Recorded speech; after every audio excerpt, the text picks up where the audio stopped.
Christian Malater est sur le plateau de M-Provence, président du réseau Entreprendre Provence. L'accompagnement des entreprises, c'est quelque chose d'essentiel. On sait qu'une entreprise accompagnée, elle a 5 ou 6 fois plus de chances d'être pérenne qu'une entreprise qui ne l'est pas. Mais accompagner un chef d'entreprise, c'est quand même pas facile parce qu'un chef d'entreprise, c'est avant tout une personnalité. Est-ce qu'il a envie d'être suivi allez, on va dire, très provocateur, un peu fliqué, coaché. Ça lui convient ça au chef d'entreprise ? Bonjour. Alors, c'est une bonne question parce qu'un chef d'entreprise, c'est quelqu'un qui a normalement une volonté, une vraie ambition de créer quelque chose et qui, en règle générale, compte d'abord sur lui-même. Et ce qui, à mon avis, est déjà un premier défaut.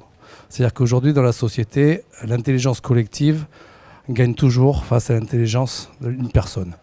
Donc nous, notre réseau, c'est de faire comprendre à ces créateurs alors, qui ont la volonté, qui ont le cœur, qui ont les tripes, qui ont la tête, l'intelligence, qui ont ce projet, de se dire, si je me fais accompagner, je vais pouvoir développer mon entreprise. Et notre credo, c'est pour créer de l'emploi, il faut créer des employeurs.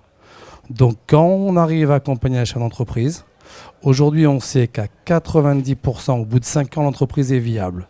Et si on l'accompagne individuellement et collectivement, et on arrive à créer en moyenne de 13 à 15 salariés. Si le chef d'entreprise y allait seul, sans se faire aider, on sait qu'en règle générale, au bout de 5 ans, il ne reste plus que 50% des entreprises qui ont été créées.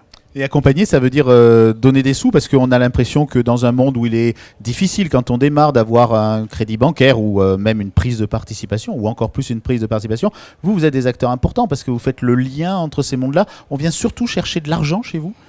Alors pas du tout. C'est-à-dire que l'argent aujourd'hui, on le trouve partout. Aujourd'hui, nous, ce qu'on regarde, c'est la personne. On regarde vraiment si ce chef d'entreprise ou ce créateur ou cet innovateur ou ce repreneur a les caractéristiques et la foi pour créer son entreprise. Parce que créer, c'est facile. Ce qui est compliqué, c'est durer. D'accord ? Et se développer. Donc aujourd'hui, on regarde d'abord la personne. Une fois qu'on a regardé cette personne, alors il y a tout un système, il y a une méthode, c'est très précis. C'est-à-dire qu'il y a un post-accompagnement. Après, il y a des comités d'engagement. C'est-à-dire qu'il va présenter son business plan à une douzaine de chefs d'entreprise et à l'unanimité, on va accepter ce dossier. Une fois qu'on a accepté ce dossier, on le suit. Donc comme j'ai dit, individuellement et collectivement pendant 3 ans. Et on regarde après le côté financier. Le côté financier est beaucoup plus simple. Sur les créations, on fait des prêts d'honneur. Donc on prête au chef d'entreprise sans contrepartie. Et il peut nous rembourser sur 3 ans, 5 ans. D'accord.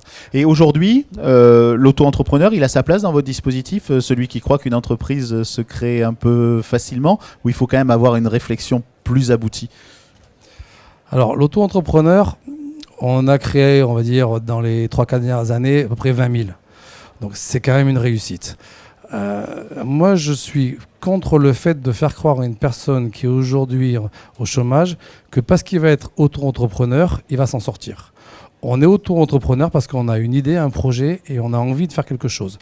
On sait qu'aujourd'hui, on a créé le salariat à l'après-guerre quand on a commencé à industrialiser parce qu'on avait besoin d'avoir des salariés. Aujourd'hui, aux États-Unis, on a moins de salariés que d'auto-entrepreneurs à terme. Donc on sait que notre société va aller vers de plus en plus de gens qui vont développer leur propre travail et qui vont fonctionner sans être salariés. Sauf que c'est un changement de mentalité énorme. Et aujourd'hui, le 3/4 des gens souhaitent avoir un salaire, être salarié, parce qu'ils ont peur de l'avenir et ils ont peur de se retrouver demain au chômage. Or, l'auto-entrepreneur, c'est tout le contraire.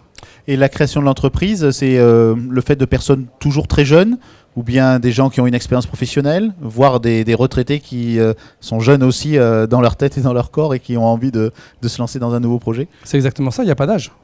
C'est-à-dire qu'il y a des jeunes créateurs aujourd'hui de la génération des moins de 30 ans qui n'ont qu'une envie, c'est créer leur propre business et créer une entreprise. Là, on a sur notre stand, on a donc une entreprise lauréate qui s'appelle Smart & Yog. Ils font des yaourts glacés, je t'invite à venir goûter.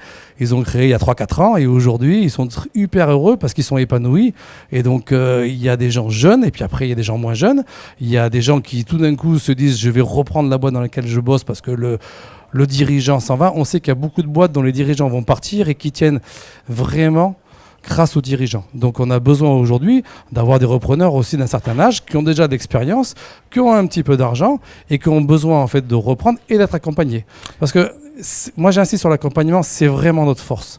Quand vous accompagnez par des chefs d'entreprise pendant 3 ans à 5 ans, 3 ans essentiellement, vous savez que derrière, vous allez éviter beaucoup d'erreurs et vous allez aller beaucoup plus vite. Alors un dernier mot, les statistiques semblent un petit peu discutables ces derniers temps. On est toujours une région leader en création d'entreprises ici en Provence-Alpes-Côte d'Azur. C'est compliqué. Les chiffres, on peut tout leur faire dire. Aujourd'hui, on a réussi, en tout cas dans le 13, à faire baisser le nombre de défaillances d'entreprises par rapport au nombre de créations d'entreprises. En fait, on a un écart qui est en train de baisser. On a connu les 5 dernières années une augmentation de notre défaillance parce que la crise, qui dure depuis un certain temps, on est bien d'accord, va écréter et écrémer toutes les sociétés qui sont en fragilité, qui n'ont pas compris que trésorerie, c'est pas cash, etc. Là, aujourd'hui, on baisse le taux de défaillance et on arrive à faire progresser les boîtes. Donc, on va avoir vraisemblablement, et moi je suis toujours très optimiste, aujourd'hui de plus en plus d'entreprises qui vont embaucher dans des secteurs novateurs. La transition numérique va faire en sorte qu'il y a beaucoup de métiers qui vont être nouveaux qu'on ne connaît pas. Et on va avoir, à mon avis, plus de facilité à baisser le chômage. Merci beaucoup. Merci.